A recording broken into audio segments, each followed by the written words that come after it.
Win, may issue ngayon. Anong masasabi mo sa ama na masama daw ang loob sa kanyang anak dahil hindi daw siya binigyan ng importansya sa mismong araw ng kanyang kasal? Tanong.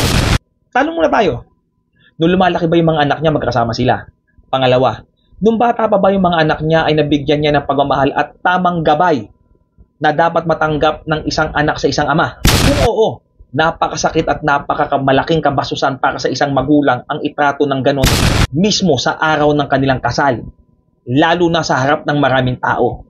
Pero kung yung mga sinasabi ko ay di niya nagawa, at kung totoo nakabaliktaran pa ang lahat, at totoong iniwan at pinabayaan niya yung mga bata nung panahon na kailangan siya ng mga ito, kung ako tatanungin mo, siguro masakit man pakinggan, deserve niya kung ano man ang natanggap niya.